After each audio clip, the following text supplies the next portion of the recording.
5 শতক জমি কমে গেলে জিফুত মরতো না, আখেরাত বাইচা যাবে। 10 শতক জমি কম পাইলে সন্তান মরবে না। আমরা 5 ভাইয়ের জন্য আমার বাবা কোনো ঘর করে দিয়ে যায় নাই। 2008 সালে আমার আব্বা ইন্তেকাল করছে, 2009 সালে না 2015 সালে, 2015 সালে, আর এখন 2024, 9 বছর। এই 9 বছর আগে আমার আব্বা ইন্তেকাল করছে, যখন আমরা 5 ভাইয়ের কারো কোনো ঘর ছিল না। কিন্তু এই 9 বছরের ব্যবধানে বাবার ইন্তেকালের পরে আমরা 5 ভাইয়েরই আলাদা আলাদা জমি কিনা বিল্ডিং আছে, আলহামদুলিল্লাহ। তাহলে বাফ করে দিয়ে যায় নাই বলে সন্তান করতে পারবে না, এটা কোনো কথা না। বরং 5 জনের আমার সব ভাই কোনো ওয়াজ করে না, সব ভাইয়ের আলহামদুলিল্লাহ আল্লাহ ঘর করবার তৌফিক দিছে আলাদা আলাদা।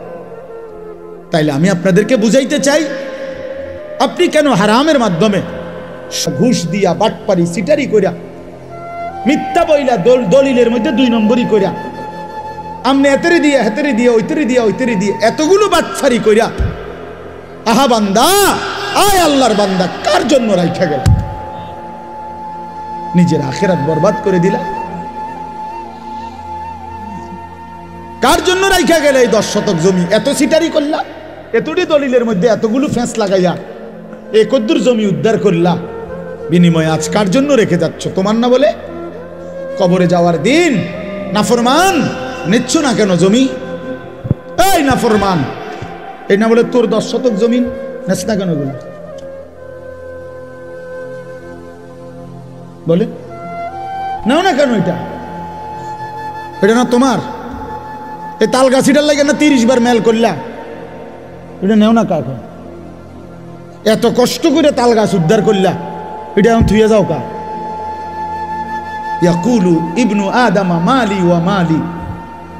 আল্লাহ নবী সাল্লাল্লাহু আলাইহি সাল্লাম বলেন, আহা বনি আদম সারাদিন বলে আমার মাল, আমার মাল, আমার মাল, আমার মাল। ওয়া হাল্লাকা ইবনা আদামা মিন মালিক। হাই বনি আদম, তোমার মাল কোথায়? নবীজি বলতেছে ওয়া হাল্লাকা আইন, তোমার মাল কোথায়? বা তোমার মাল কেবল 3টা।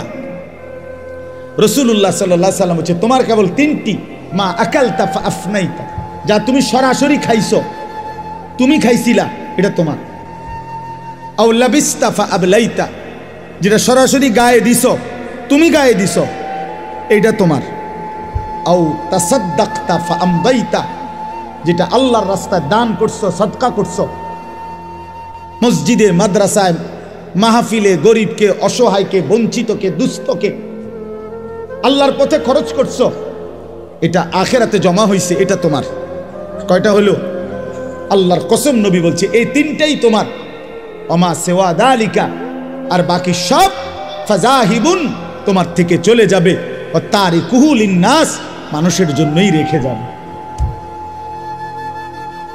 মানুষের জন্যই রেখে যাবে। শুধু শুধু ভুল করলা বান্দা, এতগুলো মিথ্যা বলা দরকার ছিল না, এতগুলো বাটফারি করার দরকার ছিল না, এত সিটারি করার দরকার ছিল না। এই কদ্দুর জমির লেগে, এই কয়টা টাকার জন্য, এই কদ্দুর ঘরের ফার্নিচারের জন্য এত মিশা কথা কইতে হয় না।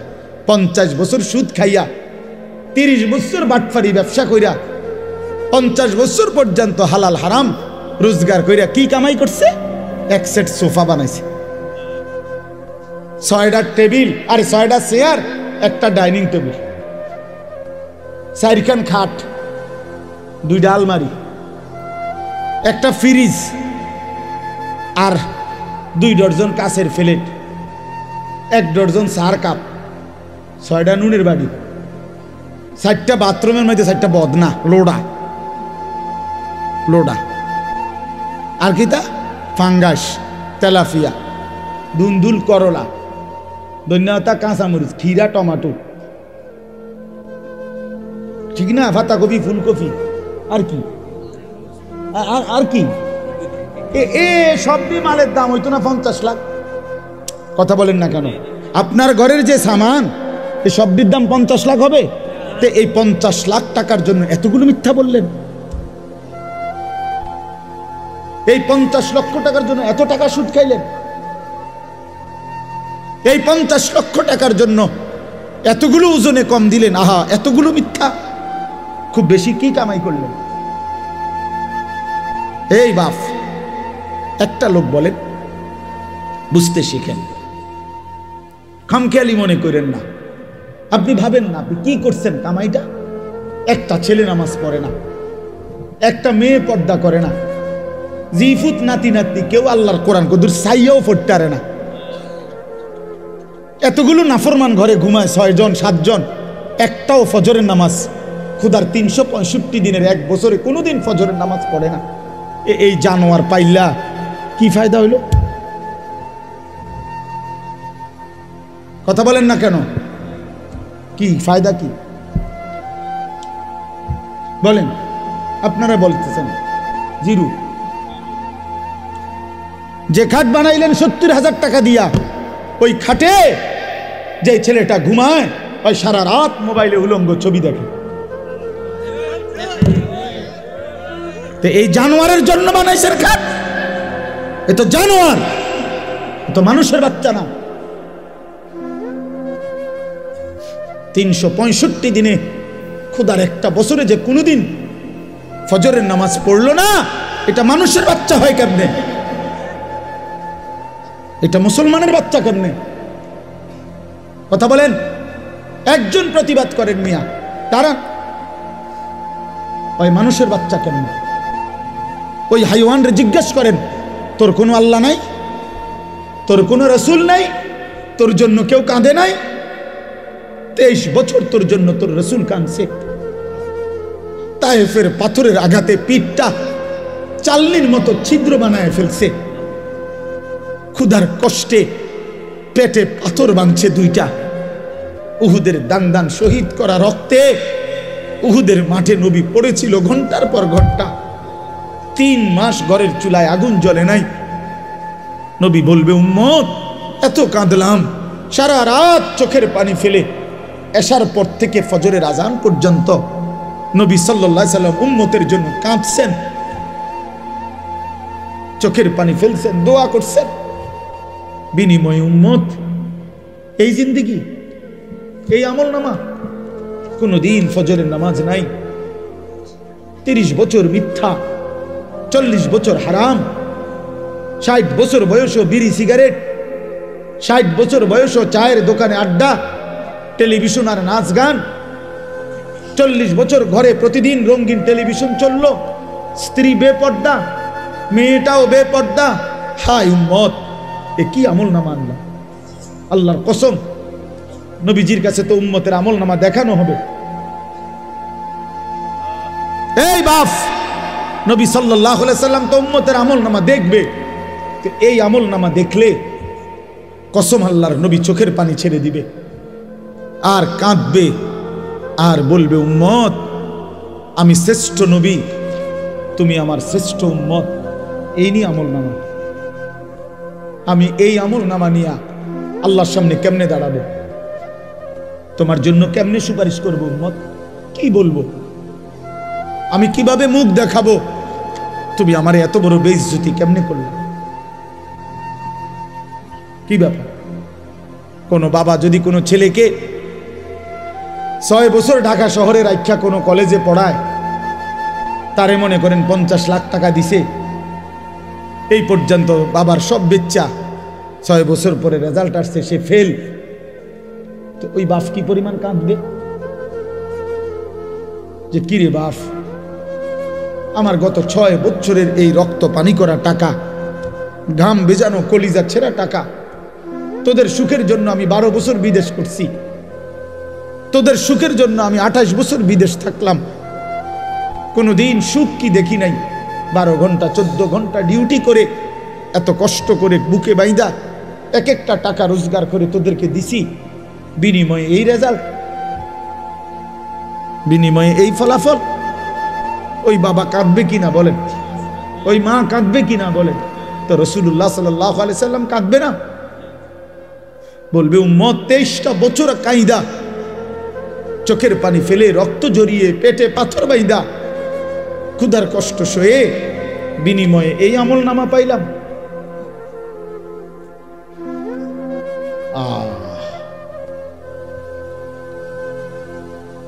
আপনি কি বলবেন আপনি ভাবেন, আমি কি বলবো আমি ভাবি। চলেন কথা শেষ, সবাই মিলেই ভাবেন, এটুকুই ভাবেন, কি দাঁড়াবেন, কি বলবেন। নবী সাল্লাল্লাহু আলাইহি সাল্লাম বলবেন এটা, উম্মত আর কত কাঁদলে তোমার দিল নরম হইতো, আমি আর কত রক্ত ঝরাইলে তোমার মন নরম হইতো, তুমি আমারে বলো উম্মত, আপনি কি জবাব দিবেন বলিয়েন। এত বড় বয়সকালে কেমনে বিড়ি খান, এই দুর্গন্ধওয়ালা মুখ নিয়ে নবী সাল্লাল্লাহু আলাইহি সাল্লামের সামনে কেমনে দাঁড়াইবেন। প্রিয় নবী সাল্লাল্লাহু আলাইহি ওয়াসাল্লাম এক সেকেন্ডের জন্য কোনোদিন দুর্গন্ধ পছন্দ করতেন না, বলেন না। নবী সাল্লাল্লাহু আলাইহি সাল্লাম যে রাস্তা দিয়ে হাঁটতেন, পরবর্তী কেউ আসলে বুঝতো এখান দিয়েই নবী গেছে, কারণ মেশকের ঘ্রাণ ভাসতে থাকত। তার ঘাম মুবারক সাহাবীরা অপেক্ষা করত, ঘাম ঝরলে শিশিতে ভরবে, সেটাই পরবর্তীতে মেশক আম্বর হিসাবে ব্যবহার করবে। এই আপনারা শুনেন নাই কিনা আজকে প্রথম কথা বলেন, এ তো অনেক পুরানো ওয়াজ, ঠিক কিনা বলেন। এই কথাগুলোর অর্থ কি? আল্লাহর নবী সাল্লাল্লাহু আলাইহি সাল্লাম বলছে, তিনটি জিনিস পৃথিবীতে আমার সবচেয়ে প্রিয়। এক নাম্বার আতর, সুগন্ধি। দুই নাম্বার আমার বিবি, আমার স্ত্রীরা আমার প্রিয়। তিন নাম্বার নামাজ। তার এক নম্বরে নবীর প্রিয় বস্তু ছিল দুনিয়াতে আতর, সুগন্ধি। তিনি দুর্গন্ধ পছন্দ করতেন না। বাবা, আপনি এই দুর্গন্ধওয়ালা বিড়ি মুখ লইয়া, প্রতিটা বিড়ি তো দুর্গন্ধ, প্রতিটা সিগারেটে তো দুর্গন্ধ, আপনি এটা নিয়ে রাসূলুল্লাহ সাল্লাল্লাহু আলাইহি সাল্লামের সামনে কেমনে দাঁড়াইবেন বলে। নবী সাল্লাল্লাহু আলাইহি সাল্লাম তো কাঁচা পেঁয়াজ রসুনের দুর্গন্ধ সহ্য করতে পারতেন না, নিষেধ করছে। কাঁচা পেঁয়াজ রসুন খাইয়া আমাদের সামনে মসজিদে মানুষের মজমাতে আইসো না, বলেন নাই নবী? তো তাহলে এই বিড়ি সিগারেটের গন্ধ কি হবে? একদিন জীবনে জুমার নামাজের দিন মসজিদে নববীতে আল্লাহ নবী সাল্লাল্লাহু আলাইহি সাল্লাম কোন সাহাবীর ঘামের গন্ধ নাকে লাগছে, কোন একজনের। আল্লাহ নবী সাল্লাল্লাহু আলাইহি সাল্লাম বলছেন, গোসলুল জুমআতে ওয়াজিবুন আলা কুল্লি মুহতালিম। হাদিস, জুমার নামাজের দিন গোসল করা প্রত্যেক প্রাপ্তবয়স্ক ব্যক্তির উপরে বাধ্যতামূলক। একদিনেরও ঘামের গন্ধ নবী পছন্দ করে না। যিনি এত পবিত্র, এত পরিষ্কার, এত সুগন্ধিময় ছিলেন, তার সামনে কেমনে দাঁড়াইবেন? ও বাবা, বলেন না কেন? আপনার বিবেককে বলে গেল, উড়াইয়া দিয়েন না কথা। কিছু সালাক আছে গিয়া পরে কব কথাটি বালাই কইছে, আমরা লাগেই তো কয়, বুঝি তো পারি না, মানলে তো ভালো হইতো আসলে, কিন্তু আলাস পাট ফারি আলাপ করে, হেবাটা ওটা মস্কারি করে। বুঝি তো আমরা তো কইছে, কথা তো বালাই কইছে, মানলে তো বালাই হইতো, ফারিদ না, ফারিদ না, ভাতের থালা খাইতে রে, ভাত ভাত খানা, ভাত কতটি খাইয়া আবার চা দোয়ানে গিয়া আবার পেঁয়াজু খায়, আলুর চপ খায়, আবার বন খায়, আবার চা খায়, আবার বিড়ি খায়। একটা ছোট্ট কথা মনে রাখবেন, যে কোনো কেউরে জিজ্ঞাসা করেন, একজন ডাক্তারকে জিজ্ঞাসা করেন, বিড়ি সিগারেটের মধ্যে কোনো পুষ্টিও নাই, কোনো আপনার শরীরের ক্ষুধা নিবারণও হয় না, পুষ্টিকর কিছুও হয় না। তো যেই খাবারের মধ্যে কোনো পুষ্টিও নাই, কোনো ক্ষুধাও নিবারণ হয় না, আল্লাহর কসম, আল্লাহর কসম, এটা জাহান্নামী খাবার। এটা কোরআন শরীফের আয়াত, এটা জাহান্নামীদের খাবার। লা ইউসমিনু ওয়ালা ইউগনি মিন জু। এইটা যেই খাবার শরীরে পুষ্টি যোগায় না, অথবা ক্ষুধাও কি করে না, নিবারণ করে না, কোরআন শরীফে আছে, এই খাবার জাহান্নামীদের খাবার। এরপরেও যদি কারো বিবেকে না হয় তো এবারে কি তা করো,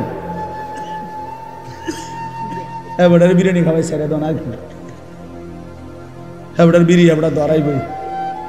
হ্যাঁ আরে কত মান আমরা বুঝি না, আরে হুজুর রাখো না, এত কত মোড়া তাজা হুজুর দেখছি বেটা, দেড় বুড়িরা হুজুর আইছে এনে আমার মতো ডাকাতের সরাইব,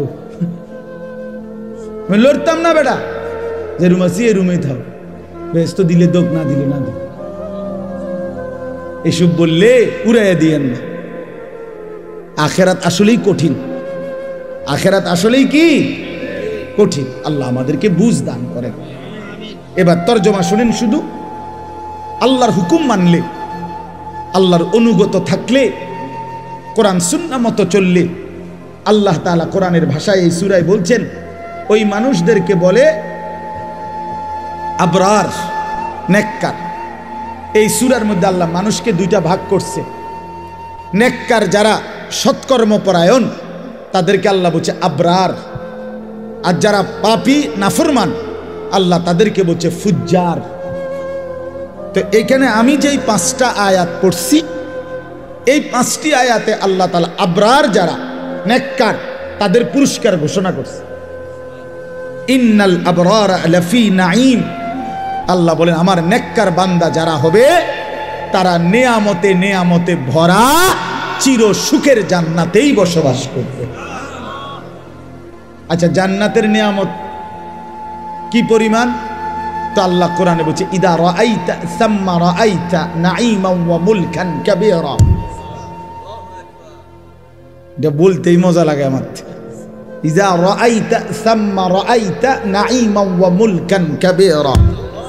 আল্লাহ বলছে অর্থ হলো এই, আমার বান্দা জান্নাতে ঢুকবে, জান্নাতের নিয়ামত দেখবে, আবার দেখবে, আবার দেখবে, আবার দেখবে, ঘুরে ঘুরে দেখবে, চোখ ফিরায়া ফিরায়া দেখবে, দেখবে শুধুই নিয়ামত, নিয়ামতে নিয়ামতে এক বিশাল রাজত্ব আল্লাহ তারে দান করছে। আল্লাহ বলবে বান্দা তুই দেখবি কতক্ষণ, আমি দেখাবো কতক্ষণ, চল বান্দা তুই আমার লোকে পারবি কেমনে, বান্দা তুই আমার লোকে কেমনে পারবা বান্দা। লাহুম মা ইয়াশাউনা ফিহা ওয়ালাদাইনা মাজিদ। বান্দা যা চাইবে জান্নাত তা তো মিলবেই। আল্লাহ বলেন এর অতিরিক্ত আমার কাছে আছে আরো অগণিত। সুবহানাল্লাহ। ইন্নাল আবরার লাফি নাঈম, নিয়ামতে নিয়ামতে ভরা জান্নাতেই থাকবে। আলাল আরাইকি ইয়ানজুরুন, এরপরে দ্বিতীয় আয়াত আলাল আরাইকি ইয়ানজুরুন। আল্লাহ বলেন আমার নেককার বান্দা জান্নাতের সিংহাসনে বসে দেখতে থাকবে। কি করতে থাকবে?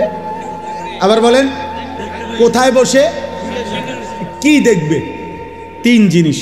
আর আমি কই তাফসীরে কুরতুবীতে আছে 3 জিনিস দেখতে থাকবে জান্নাতের সিংহাসনে বসে। 1 নাম্বার, আল্লাহ তাআলা তাকে যেই বিশাল রাজত্বের নিয়ামতে ভরা জান্নাত দিছে পুরাটা এক নজরে দেখবে।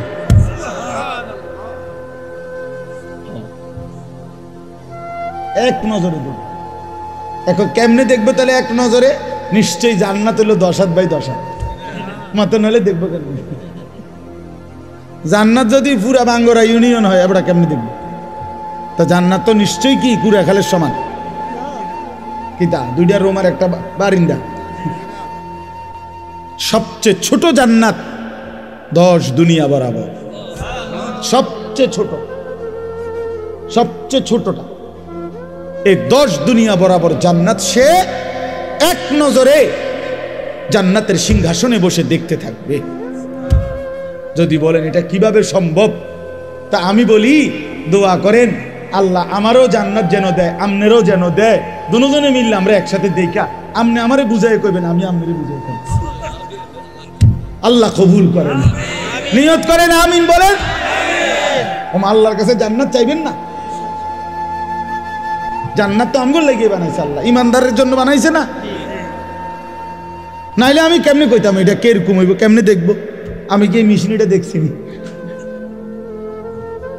এই জন্যই বললাম একসাথে যদি আল্লাহ আমগরে জান্নাতি বানায় তা আমিও দেখুম, আপনিও দেখবেন, আমি আপনার বুঝাই কম, আপনি আমার বুঝাই কইবেন।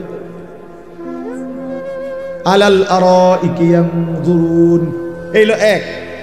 2 নাম্বার, জান্নাতি ব্যক্তি জাহান্নামের দৃশ্য, আযাবের দৃশ্য জান্নাতের সিংহাসনে বসেই সচক্ষে দেখতে পাবে আর চিৎকার দিয়া বলবে, হায় মাওলা, আপনার কত বড় দয়া, আপনি আমারে কি জঘন্য ভয়ানক জাহান্নাম থেকে বাঁচায় দিলেন।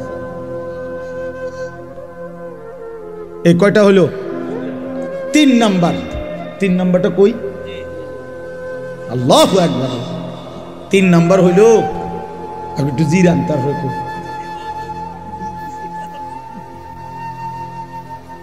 আল্লাহ, 3 নাম্বারটা হইল জান্নাতি বান্দা জান্নাতের সিংহাসনে বসে মহান আল্লাহ পাক রব্বুল আলামিনকে দেখতে থাকবে।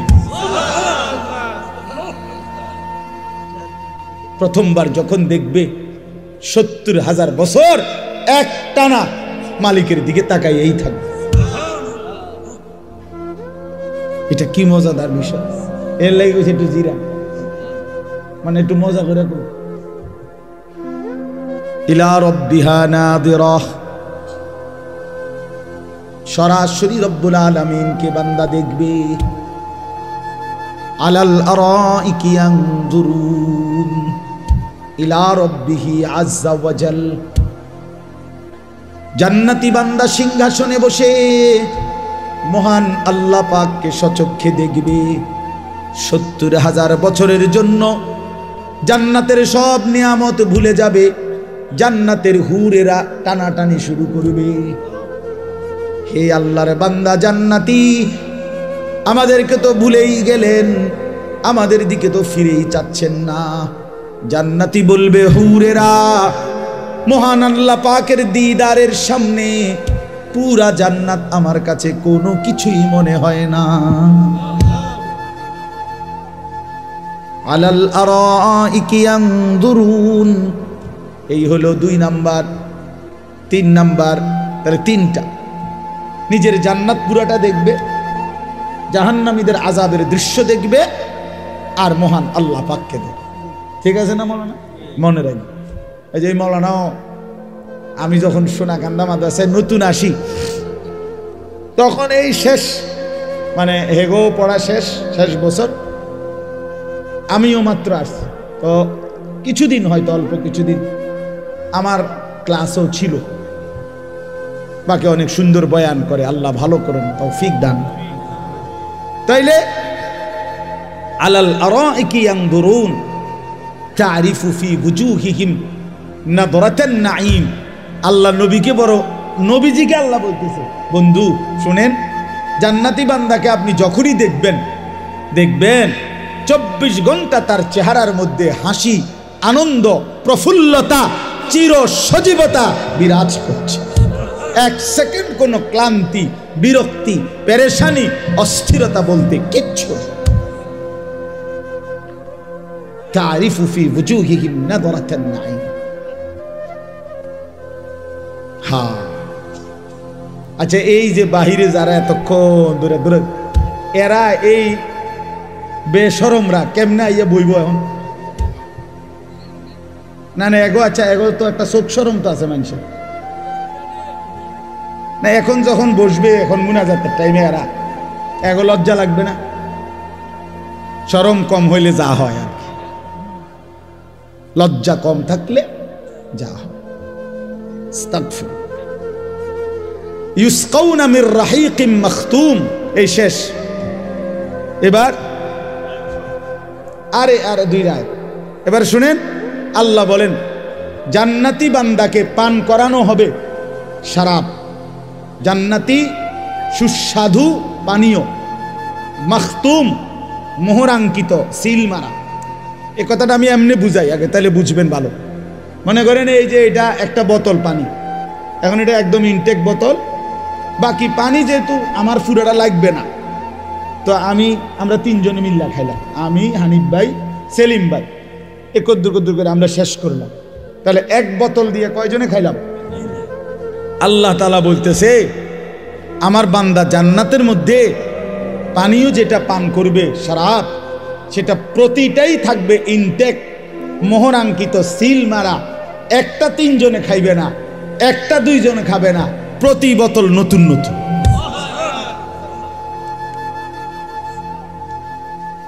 মখতুম, প্রত্যেক বোতল সিল মারা, মোহর মারা, ইনটেক। হ্যাঁ, 3 জনে ভাগ করে খাওয়ানোর মতো জান্নাত। আল্লাহ বলে কস কি বান্দা, এটা জান্নাত দেখি সাপের বাজার নেই। আমার মাদ্রাসা আছে না, এটা জান্নাত বান্দা। এখানে আমার বান্দা রাহিকিম মখতুম, মোহর আঙ্কিত, সিল গালা করা, মোহর মারা পানীয়, প্রতি বোতল প্রতি গ্লাস নতুন নতুন শরাব পান করবে। খিতামুহু মিস্ক, এই শেষ আয়াত আল্লাহ তাআলা বলেন এই মোহর যেটা মানে সিল, যেটা দিয়ে আটকায় রাখছে আর কি বোতলটা, এটা যখনই উঠাবে প্রতি মোহর সরাইলেই পুরা চতুর্দিক, পুরাটা মজমা মিস্ক আম্বরের ঘ্রাণে ভরে যাবে। খিতামুহু মিস্ক, খিতাম মানে এই মোহর মানে মুখাটা, সিল যেটা মারছে আর আটকায় রাখছে যেটা, এটা খুললেই কি বের হবে? মিস্কের ঘ্রাণ। ওয়াফি যালিকা ফালিয়াতানাফাসিল মুতানাফিসুন। এই শেষ কথা হলো আল্লাহ এবার উপদেশ দিচ্ছে, অতএব আমার বান্দা এমন চমৎকার জান্নাতের জন্যই তোমাদের প্রতিযোগিতা করা উচিত। বুঝছেননি বাংলা কথাটা? এমন সুন্দর জান্নাতের জন্যই, এমন চমৎকার মজাদার জান্নাতের জন্যই তোমাদের কি করা উচিত? প্রতিযোগিতা করা উচিত। তাফসিরে মাআরিফুল কোরআনে লিখছে, হে আল্লাহর বান্দা, আল্লাহ বুঝাইতে চাচ্ছে অতএব হে বান্দা, দুনিয়ার জন্য প্রতিযোগিতা কইরা কোনোই লাভ নাই। এটা সূক্ষ্ম কথা শুনেন, আমার কাছে খুব ভালো লাগছে এই কথাটা, যে লিখছে দুনিয়ার জন্য প্রতিযোগিতা কইরা সর্বোচ্চ চেষ্টা করে যে প্রথম হবে, ফার্স্ট হবে, সেও মরে যাবে, যে লাস্ট হবে সেও মরে যাবে। জিতলেও কবরে, হারলেও কবরে, তো লাভ হইল কি? বুঝেন নাই কথাটা? এটা দারুণ কথা না? মানে দুনিয়া আমি একবারে ঠিক আছে, আমি 1 নম্বর ধনী হইছেন তো, তাহলে মরবিন নি আগে হেডা কথা, তো লাভ হইল কি? আর 1 নম্বর হইয়া কি লাভ হইল? এমন যদি হইতো যে আমি ফার্স্ট হয়েছি, আমার মরণ নাই, বাকি যারা লাস্ট হয়েছে তারা মরে যাবে, এরা যেহেতু পাস করছেন। তাহলে দুনিয়ার মধ্যে কোনো প্রতিযোগিতা করে লাভ নাই, দুনিয়া নিয়ে কারাকারি করে লাভ নাই। জিতলেও মরে যাবা, হারলেও কি? ফার্স্ট হইলেও কবরে, লাস্ট হইলেও কি? কবরে। অতএব যেটা আমার থেকে চলেই যাবে, যেটাকে আমি ছাড়তেই হবে, তার জন্য প্রতিযোগিতা না করে ওয়াফি যালিকা ফালিয়াতানাফাসিল মুতানাফিসুন, আল্লাহ বলে জান্নাতের জন্য প্রতিযোগিতা করা উচিত। লিমিসলি হাদা ফালিয়ামালিল আমিলুন, এই জান্নাতের জন্য তোমাদের নেক আমল করা উচিত। ফালিয়ারগাবির রাগিবুন, আগ্রহ উদ্দীপনা তোমাদের থাকা উচিত। আল্লাহ আমাকে তৌফিক দান করেন, আমাদের সকলকে তৌফিক দান করেন। আল্লাহ তাআলা এই মাহফিল, এই মাদ্রাসা, এই হেফজখানা কবুল করেন। আমার প্রিয় ভাই বন্ধু হাফেজ মাওলানা কারি আবু হানিফ, আমরা বন্ধু, ছেলেবেলায় একসাথে পড়ছি ব্রাহ্মণবাড়িয়া দারুল আরকাম মাদ্রাসায়। সেই থেকে উনিও আমারে খুব মহব্বত করে, আমিও মহব্বত করি। এই 17ই ডিসেম্বর শেষ বয়ানটা উনি নিছে, নিয়ে এবারে আসমানে দিছে না চাঁদের দেশে দিছে মাহফিলটা। আমি কখন জিগাইও না, ওই যে আমার বন্ধু যে, এই জন্য আমি জিজ্ঞাসাও করি না। এমনি তো আমি সব মাহফিল জিজ্ঞাসা করি, কিন্তু এইটা কিছুই বলি না। ঠিক আছে ভাই, হানিফ ভাইয়ের মাহফিল এটা, সে যেখানেই মনে হয় দিব, একখানে মনে আছে। তো পরে শুনি এই 2 দিন আগে মনে হয় আমারে, হ্যাঁ হ্যাঁ ওই আমাদের কুড়াখাল মাহফিলের দিন বলতেছে, হুজুর এখানে আপনার আরেকটা বয়ান আছে। আমি কি জানি, আমি তো কইতে পারি না, করতে পারি না বয়ান। কয় যে 17ই ডিসেম্বর হানিফ ভাইয়ের যে বয়ান এইটা। ঠিক আছে, আলহামদুলিল্লাহ, কোনো অসুবিধা নেই। আল্লাহর কথা বললেই না, ঠিক কিনা বলেন? কবি ইধার কবি উধার। কখনো একদিকে কখনো সেদিকে, কখনো নিচে কখনো উপরে, কখনো দুয়ারে দুয়ার। আল্লাহর কথা বললেই লাভ, আল্লাহর কথা শুনলেই লাভ, আল্লাহর পথে আসলেই লাভ। ধাক্কা ধাক্কি না করি ভাইয়া বাপ, চলেন সবাই জান্নাতি হো। জান্নাত অনেক বড়। এই আমরাই মানসিক জান্নাতে ঢুকলে এত লোক ঢুকতে তো না, মনে হয় না, ঠিক না? কথা বলেন না কেন? মানে আমরা এই কয়েকজন জান্নাতে যদি ঢুকে যাই, এরপরে তো আর মানবাহী লোক ঢুকতে পারতো না, আর তো জায়গা হইতো না, তো আর অসুবিধা কি, সংকীর্ণতার কি দরকার? জান্নাত তো অনেক বড়, অনেক বিশাল জান্নাত, অনেক বিশাল জান্নাত। জান্নাতি বান্দা কোরআনে আছে, তাফসিরে আছে, একসাথে 70,000 জান্নাতি হাত ধরাধরি করে দরজা দিয়ে যখন ঢুকবে, আল্লাহর কসম কেউ কারো পিছনে দ্বিতীয় জন হবে না। তো এটা কেমন দরজাটা? হ্যাঁ বুঝছেন? এটা দরজাটা কত বড়, পাল্লাটা কত বড়, জান্নাত কত বড়। দরজা তো স্বাভাবিকভাবে ভিতরের রুমের তুনো ছোট হয় নাকি দরজা বড় রুম ছোট, এমন তো না। না না, দরজার চাইতে রুম বড় না? তো তাহলে দরজাই যদি হয় এই সাইজ, ও ভিতরের অবস্থা কিটা? আমি এইটা বুঝাইতে চাইছি। 70,000 ইমানদার ঢুকতে কেউ কারো দ্বিতীয় হবে না, একসাথে ঢুকবে। আল্লাহ আমাকেও তৌফিক দান করেন, আমাদের সকলকে তৌফিক দান করেন। আপনারা দ্বীনকে ভালোবাসেন, আল্লাহকে ভালোবাসেন, প্রিয় নবী সাল্লাল্লাহু আলাইহি সাল্লামের সুন্নাতকে, দ্বীনকে ভালোবাসেন। চলেন সবাই মিলে সুন্নাত তালাশ করেন, আল্লাহকে তালাশ করেন, কোরআন তিলাওয়াত করেন, জিকির করেন, নবী সাল্লাল্লাহু আলাইহি সাল্লামের এক এক সুন্নাত ধরে তালাশ করে আমল করেন। যে যেখানে থাইকা পারেন, যে যেই পীরের কাছে, যে যেই আল্লাহওয়ালার কাছে, যে যেই হক্কানি আলেমের কাছে থাকেন, কোনো আপত্তি নাই, কিন্তু শুধু অনুরোধ একটাই হলো, আল্লাহর কোরআন পড়েন, রাসূলুল্লাহ সাল্লাল্লাহু আলাইহি সাল্লামের সুন্নাত খুঁজে খুঁজে তালাশ করে করে আমল করে একসাথে চলেন, জান্নাতি হওয়ার চেষ্টা করেন। রাসূলুল্লাহ সাল্লাল্লাহু আলাইহি সাল্লামের সুন্নাতের অনুসরণ করেন, আল্লাহর কোরআন তিলাওয়াত করেন, হালাল রোজগার করেন, হারাম থেকে বাঁচান, বউ বাচ্চা পরিবারকে দ্বীন শিখান, নামাজ পড়ান, ছোট বাচ্চাকে বঞ্চিত করেন না, ছেলেকে মেয়েকে আল্লাহর কোরআন থেকে বঞ্চিত করেন না। এই পৃথিবী গোটাটাও যদি আপনি সন্তানকে দেন আর আল্লাহর কোরআন থেকে বঞ্চিত করলেন, আল্লাহর কসম আপনি তারে কিছুই দেন নাই। আর কোরআন দিয়েছেন তাকে, তার কলিজায়, গোটা পৃথিবীও যদি সে না পায়, সে কিছুই হারায় নাই, সে সব পাইছে। জুতু মেরা তো সব মেরা, যখন আল্লাহ আমার সবই। অতএব আজকের এই সুন্দর মাহফিল মজমা আল্লাহ তাআলা কবুল করে নেন। আপনাদের কাছে আমার বিনীত অনুরোধ,